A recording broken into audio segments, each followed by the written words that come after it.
আমি হাইকোর্টে আপিল করতে পারি, আমি নদীতে সাঁতার কাটতে পারি, আমি গাইতে পারি, আমি গাড়িতে চড়তে পারি, আমি লিখতে পারি, আমি পারি। আমরা অনেকেই জানি না এই ধরনের বাংলা বাক্যকে কিভাবে আমরা ইংরেজিতে বলতে পারি। হ্যালো এভরিওয়ান, আমি রাসেল আছি আপনাদের সাথে। আজকের এই ভিডিওতে আমি পারি এই ধরনের বাংলা বাক্যগুলোকে কিভাবে ইংরেজিতে বলবেন সেই বিষয়টি আমরা আজকে দেখাবো।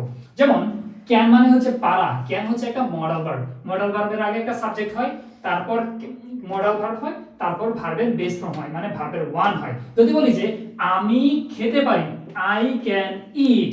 যদি বলি আমি হাঁটতে পারি, আই ক্যান ওয়াক। এই যে প্রথমে একটা সাবজেক্ট বসাবেন, তারপর মডাল ভার্ব বসাবেন, তারপর ভার্বের ওয়ান বসাবেন। যদি বলি যে তুমি খেতে পারো, ইউ ক্যান ওয়াক। তুমি খেতে পারো, তুমি ইউ ক্যান ইট। যদি বলি যে তুমি হাঁটতে পারো, ইউ ক্যান ওয়াক। তুমি ঘুমাতে পারো, ইউ ক্যান স্লিপ। তুমি নাচতে পারো, ইউ ক্যান ড্যান্স। কথা বুঝছো? যদি বলি যে আমরা নাচতে পারি, উই ক্যান ড্যান্স। সাবজেক্টটা শুধু চেঞ্জ হবে। সাবজেক্টটা কি হবে? সাবজেক্টটা শুধু চেঞ্জ হবে। যদি বলি যে আমি নাচতে পারি, আই ক্যান ড্যান্স।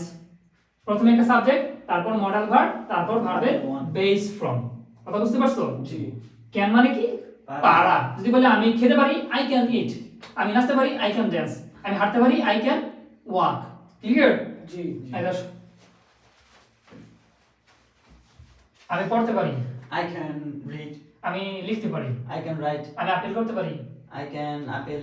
আমি নাচতে পারি, I can dance. আমি ঘুমাতে পারি, I can sleep. আমি সাক্ষাৎ করতে পারি, I can meet. আমি দেখতে পারি, I can see. আমি বলতে পারি, I can speak. আমি কি বলে, আমি সাঁতার কাটতে পারি। I can swim. আচ্ছা, go to your seat. Welcome, come here. আমি হাঁটতে পারি, I can walk. আমি দেখতে পারি, I can see. আমি বলতে পারি, I can speak. আমি খেতে পারি, I can eat. আমি নাচতে পারি, I can dance. আমি লিখতে পারি, I can রাইট। write. ঠিক আছে, ওকে।